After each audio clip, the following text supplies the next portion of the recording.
Hello and welcome back to Will, A Wonderful World. On the last episode we had it was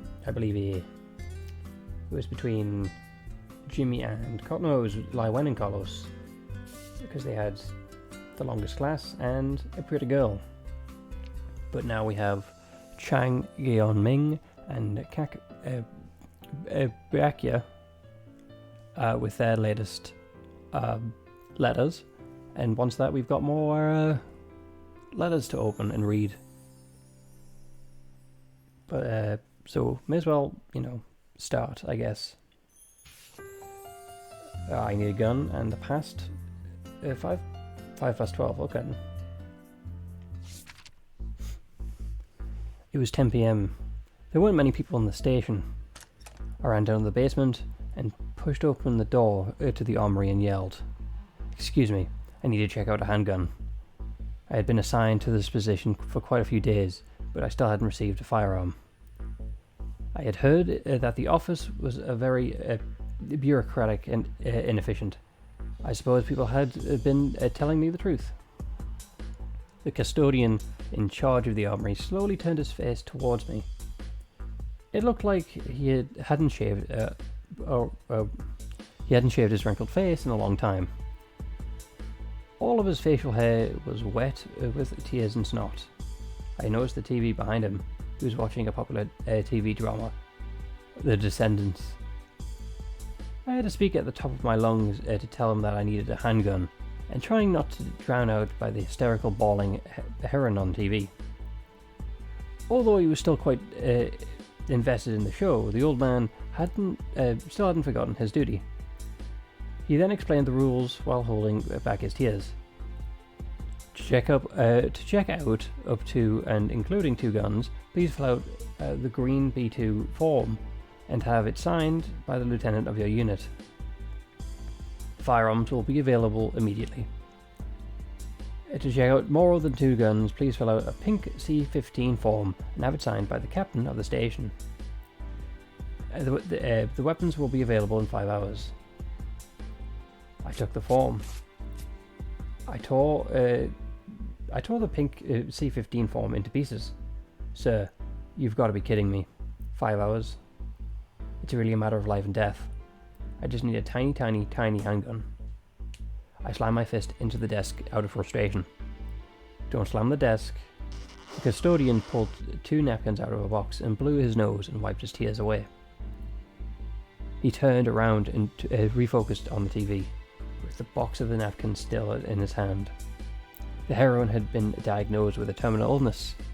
It was the hero's turn to bawl hysterically. I squeezed the torn pieces of paper in my palm and tossed them into the trash bin by the door as I stormed out of the armory. I let out a sigh. Fine. It should be okay if I just go ahead without a gun, right? I rushed out of the building, hailed a cab and headed out towards the port. But it would surely bless me. Chang, Gyeong-Min. Next letter. It was 5 past midnight. Warehouse 23, Port of Busan. I realized that I had been backed into a corner. Because of the people who had come in from the gate were not Lieutenant Kim Jeong-ho and his men from Unit 3. Lieutenant Kang, long time no see. He was my old rival, the leader of the gunman group and the leader of the gunman group of the Musan gang, Choi Yu-han.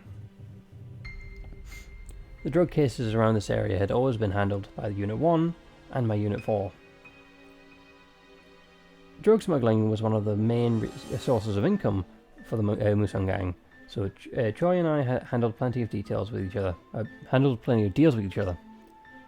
Long time no see. I did see your son a week ago. He looked pretty good. Oh, by the way, I heard that you had a bit of a bad mood. You've been in a bad mood recently. Would you like me to get you some antidepressants? Aha, that won't be necessary. But you're alright. I haven't been doing too well. That's why I brought myself some new toys to cheer myself up. I want you to share the fun with me, Lieutenant Kang. Everything went quiet for a brief moment. Suddenly a loud orchestra of metallic noises erupted from into the warehouse. I could see that the containers were riddled with bullet holes. There was even some rice pouring out from some of them. An M134. The M134 is a rotary machine gun. The M134 being the version designated by the United States Army, nicknamed Vulcan. Its rate of fire can reach 6,000 rounds per minute, and its maximum firing range can reach 1 kilometer. It uses 7.62 times 5 1 millimeter NATO ammunition, and it's capable of firing tracer and armor-piercing ammunition. While firing, the 6 barrels rotate, driven by an electric power source. The small barrels allow it to for greater capacity and for a high fire rate. Since the serial process of firing, extraction, loading is taking place in all barrels simultaneously, hence the maintaining of firepower and range. Scaled down variation of the XM134, XM214, fires a 5.56 x 45mm NATO round and can be operated solo by connecting the main switch and pressing on the trigger. Due to its size and weight, the posture of holding the gun, it more closely resembles one carrying it with both hands. Choi Johan, that was indeed impressive. Apologies for all the continuous sound of fire. He was my son, my lovely son, and you blew off half his head. Today, I'll blow your entire body into smithereens. I crouched on the ground and covered my head with my hands. My Glock 43 had run out of ammo earlier.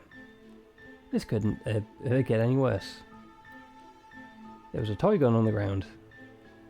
Where did the toy gun come from? A toy gun against an M134. I couldn't help but chuckle at the ridiculous thought. But apparently someone else had come up with the same idea. The muscular man picked up the toy gun, came from behind the containers. I hadn't had a chance to stop him. Everything happened so fast. The toy gun couldn't possibly take out the M134. I saw numerous bullets fly into his body. The ground behind him was quickly covered in a bloody red mess. No. How did it end up like this?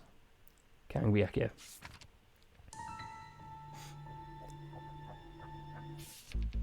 So it's an interesting...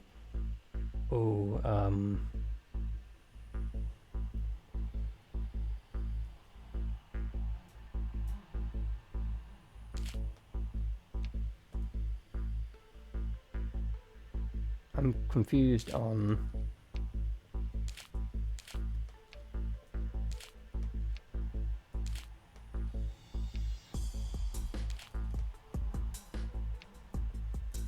Oh, wait.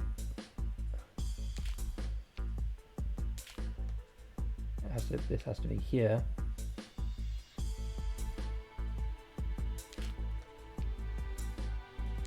Can these both not be moved? Because you can't be moved, you can't be. I guess this is the only option that's available.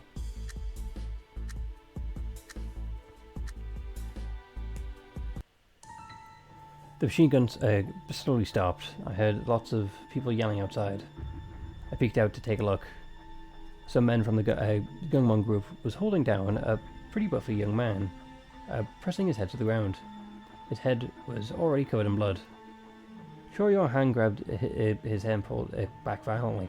Finally saw his face. Yo, if I remember correctly, isn't this the new guy from your unit, Lieutenant Kang? What a cute and silly one he is. He came all the way to save his professional lieutenant without even bringing a gun. Who do you think is cuter, him or my son? Lieutenant Kang. The kid's nose and mouth were bleeding heavily, and he kept mumbling through the blood. Lieutenant, don't mind me. Joe fired with the machine gun once again. The kid's fragile flesh was torn into pieces, pounding into a stain on the ground. I didn't want to mind you. What were you doing here? Didn't you know I was not... Didn't you know I meant to not tell you about your mission in this goddamn place? And you idiot, you didn't even bring a gun. How did you defend your precious justice? Justice? That was a... What was the point now that you're dead?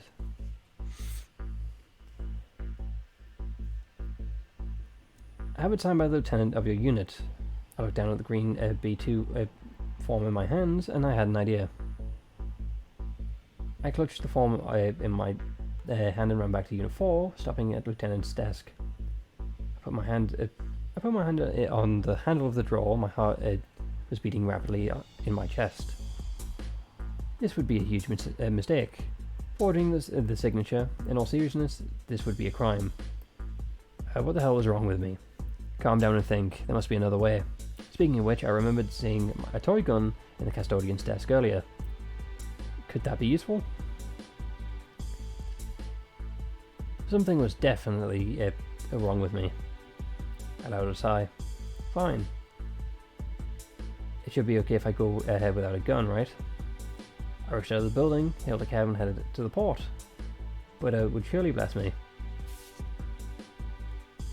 That's all we can do. So I'm assuming we have to change something else with these, right? So far, yet so close. And pills.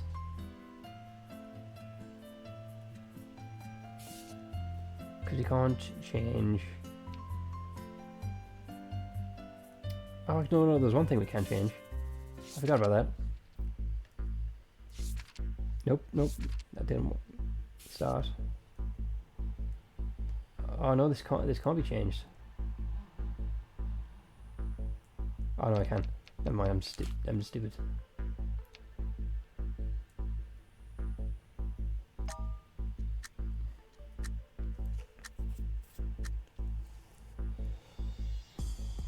I looked at the toy gun as if it was mocking me. I tore up the pink form into pieces in rage.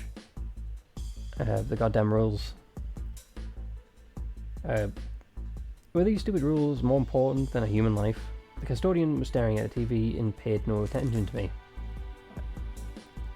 I squeezed the torn pieces of paper in the palm and tossed them on the desk. I stormed out the armory without looking back. I let out a sigh. Fine.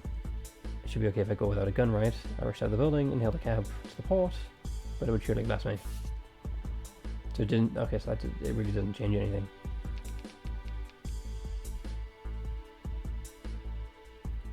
So yeah, only one of them can be changed. Okay.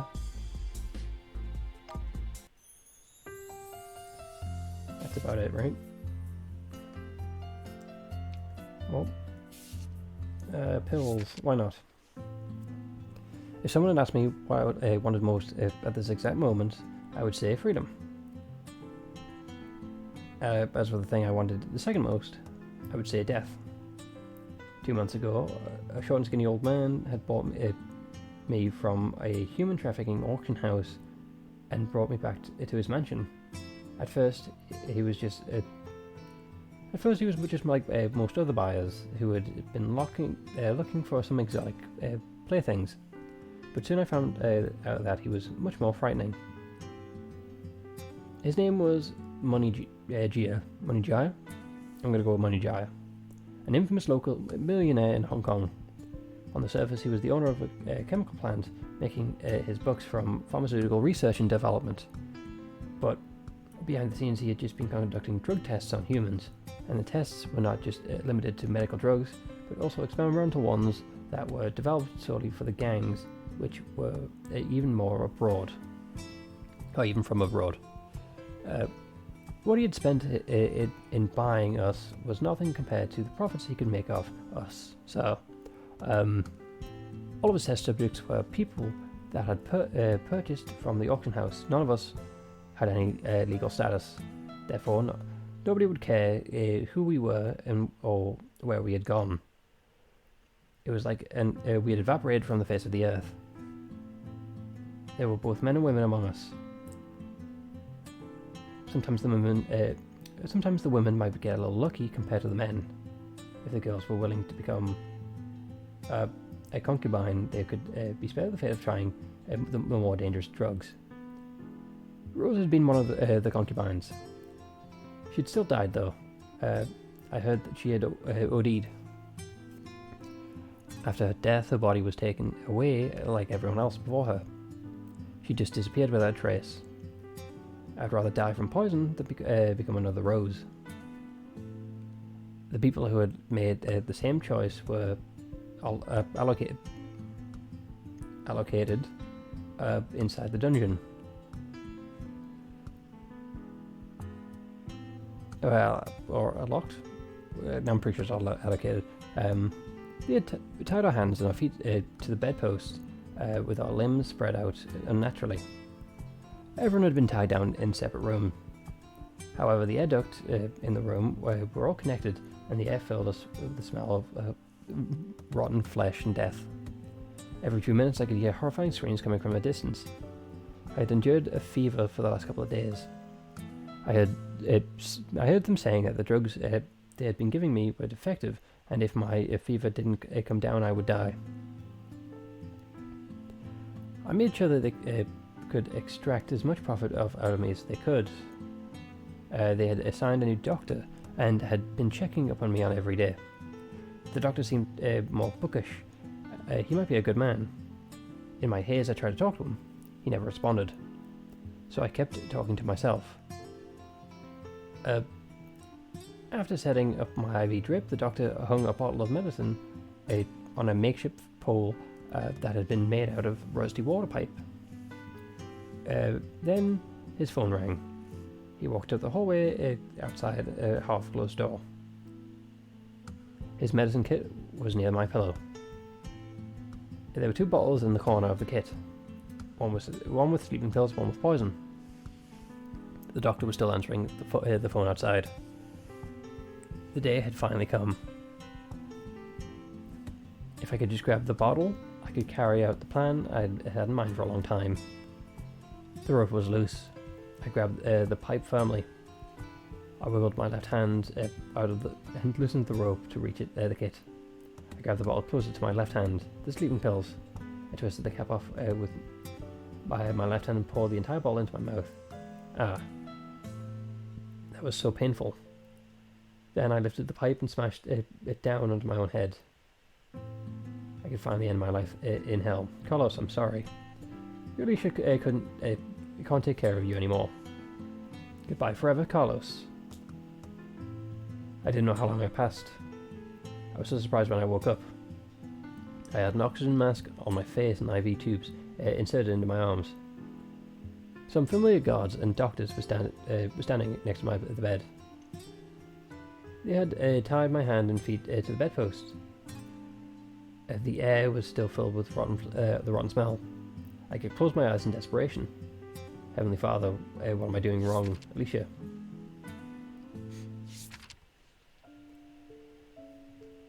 Len Lywen here is complaining about something that's not even, not that bad in all things considered. The simulation exam was only hours away, yet I'd been lying in bed all night, unable to fall asleep. Every time I closed my eyes, I could see the sketch that Mr. Wen had drawn of me earlier. It was so beautiful. I thought I should go to school earlier and try and find it in the trash can. I got out of bed while I walked across the living room and grabbed a box of chocolate milk that Rocky had paid me. The moon seemed especially rough tonight. I leaned on the railing of the balcony, watching the moon, drinking the milk. Mr. Wen's place was right to my right. The light was still on. Ever since I learned that Mr. Wen lived next door, I would often involuntarily wander over the balcony to watch the view outside. That's weird. However, I had never seen him out here even once. The curtain had always been closed behind the glass door to Mr. Wen's living room. I couldn't see anything inside except to tell whether the lights were on or not. It was almost 1 a.m. The lights were still on. I didn't think he could be up so late, despite his lights usually still being on when I had gone to bed in the past. What was he doing at this hour? It couldn't be because of what happened earlier today. It had only been a joke. I suppose that I should go and apologise tomorrow. I suddenly heard a muffled sound. Then I noticed his curtain slightly moved and saw a hand appear at the bottom of the glass door. It was Mr. Wen's hand. Murder? Shut up, what was I thinking? I immediately called out for an ambulance while I knocked at his door, but nobody responded. Nobody answered the phone in the manager's office either. I heard that people could pass out for many reasons, but the best opportunity for first aid only lasted in the first 5 minutes. It might be too late to wait for an ambulance to arrive. I grabbed a rope on the balcony and tied it one end around my waist. I tied it to the other end of the railing. Finally, I climbed up the railing and stood on top of it, shaking. Mr. Wen's balcony is approximately 1.5 meters away. My own record of long jump was 1.72 meters, if I remembered correctly. Aha, I should be alright then. 1, 2, 3, jump. The slipper had tossed on the ground earlier. Damn it. I was so close to reaching the pipe on the other side. I was hanging between the third and fourth floors. The rope tightened around my waist. Thankfully, it was strong enough to hold me. I still could make it. I held onto the rope for dear life, carefully untied the knot and jumped onto the balcony on the third floor. However, nobody seemed to be home. It took 20 minutes for the paramedics to get me off of the third floor balcony. By then, it was already too late for Mr. Wen. I had watched helplessly as they carried him into the ambulance. It looked like he was only taking a nap. I suddenly had a feeling of deja vu of the day I lost my father. No. I went. Okay, interesting. So, can't be switched. The bird tossed the man on the ground earlier. Grabbed the pipe firmly.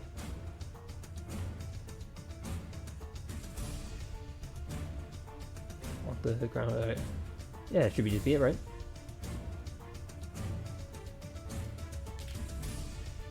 There we go. And should be it. I think it should be all be. I do like the dramatic music though. I wiggled my left hand out of the loosened rope and reached for the kit. I grabbed the bottle closer to my left hand. It was also on the side of it was almost the size of half my palm. I needed to hide it somewhere. The doctor came back from his phone call. I was still lying on the bed, spread out, with my eyes closed. But when he checked my forehead, I winced. Seeing my strange reaction, he carefully examined the medicine kit again and noticed the missing bottle.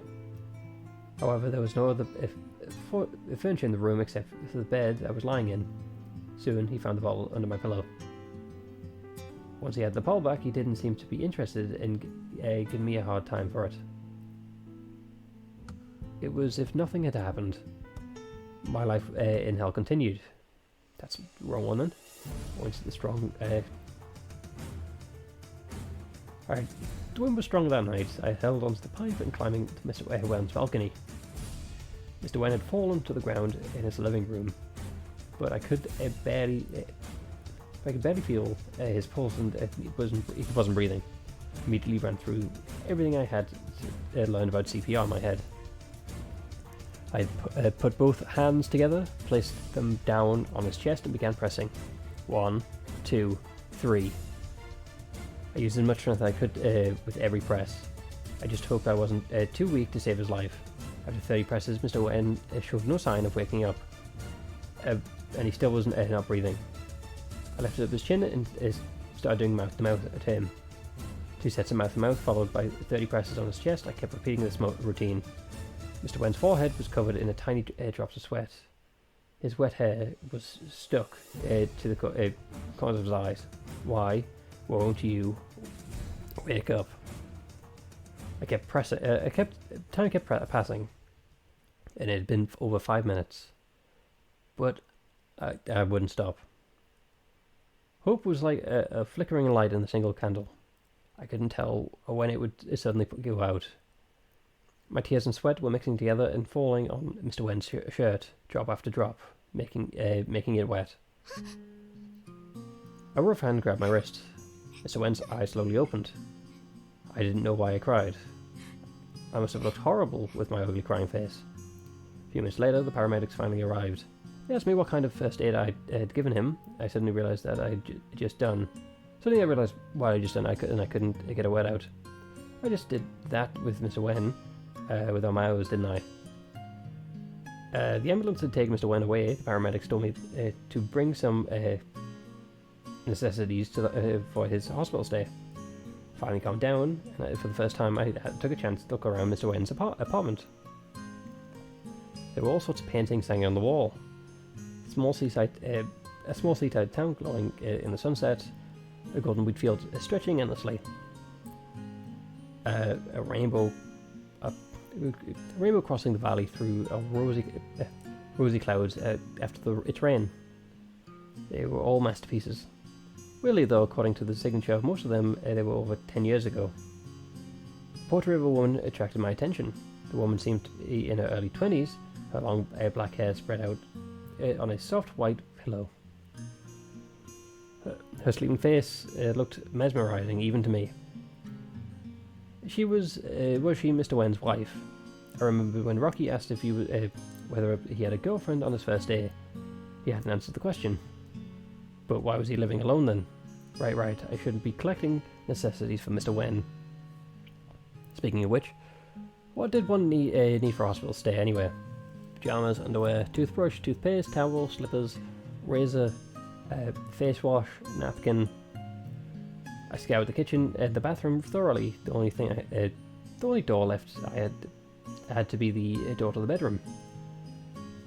I should be able to find a change of clothes in it. I pushed the door open, and to my surprise, what was behind the door looked exactly like what had appeared in my dreams. It was a graveyard of paintings, torn apart, painted over. Pieces so small that they could completely unrecognizable.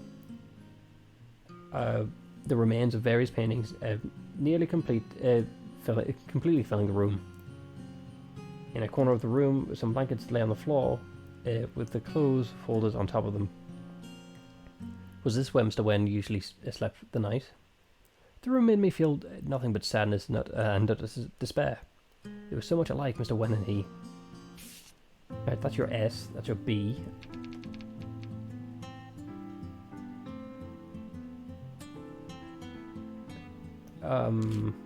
Okay, what if we just keep it the same? That seems to only change one. No, it doesn't change nothing.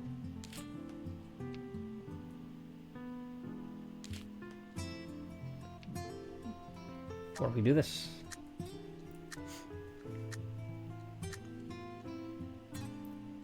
Okay, I tried to reach for the kit, but the rope my left hand was too tight. Whenever I'd gotten the chance to be alone, I was tried to wiggle my wrist to loosen up the rope a little.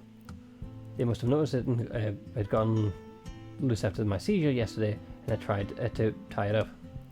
Damn it!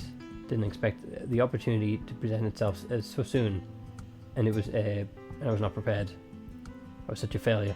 The doctor came back from his phone call, and I was still lying in bed, all spread out with my eyes closed, mumbling quietly to myself, just as he had left me. He felt my forehead with his hand, fiddled with the IV a bit, and closed the kit and left. I opened my eyes and heard the door close, and I wept. That's apparently better, but not correct.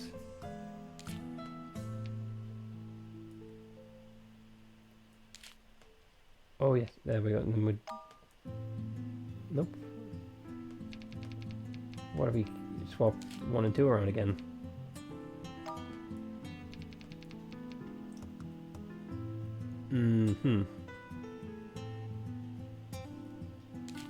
Because if we take this away, she's not going to survive.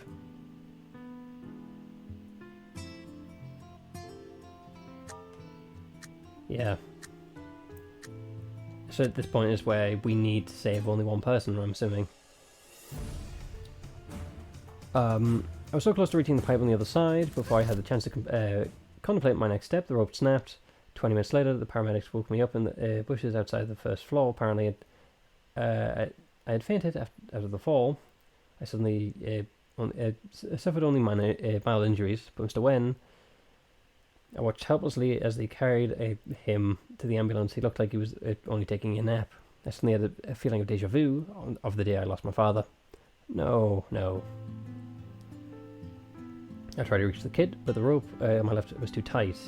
Whenever I'd gotten the chance to be alone, I could try and wiggle my waist and loosen them up. They must have noticed it when after my seizure stint, tied it up again. Damn it. I hadn't been prepared, such a failure. I couldn't afford to let this chance, so I grabbed the pipe IV now pole and tried to reach the ball using the hooks on top of it. The IV ball fell off the hook and smashed into pieces. The doctor rushed in and took the pole away from me.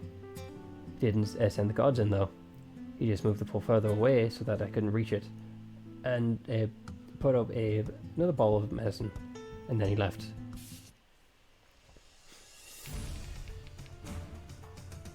But the rope was loose.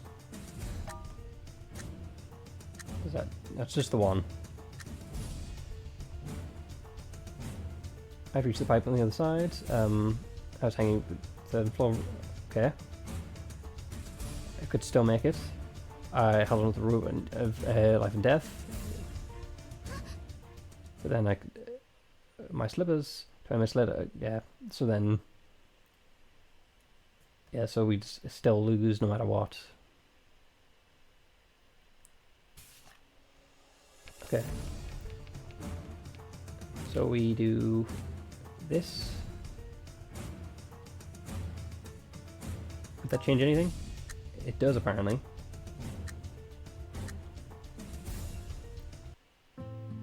I wiggled my left hand out of the loosened rope and reached the kit. I grabbed the bottle closer with my left hand, the poison, twist the cap off and left my left hand poured the entire bottle into my mouth. It was so painful. Then I lifted the pipe and smashed it down on my own head. I finally could end the life in hell. Carlos, I'm sorry. Goodbye, Carlos. Bad. So then we just swap these around. Nope. What do we do?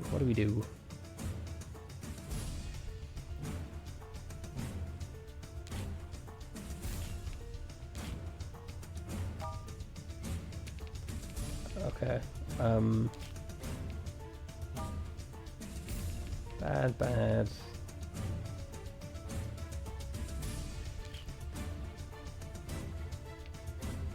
Right, hold on. I'd grab the pipe. Right, that's all you need to be successful, right? Oh no, apparently this is entirely different. I wiped my left hand out of the loosened rope and reached for the kit. I grabbed a bottle of left hand sleeping pills, almost half the size of my palm. The doctor came back from a small call and spread out, mumbling to himself, just left me the forehead filled with the IV. I took the kit and left. I'd opened my eyes and heard the door closed. The bottle of sleeping pills was safely hidden inside the slipper. I know that as long as I do my best, my dream will come true. Okay, that's all we did. Alright, and I also got all of them for that one. That's nice. But with that, I think I'll call it there. Thank you for stopping by, and hopefully you had fun. And hopefully I can see you on the next one. With that, goodbye.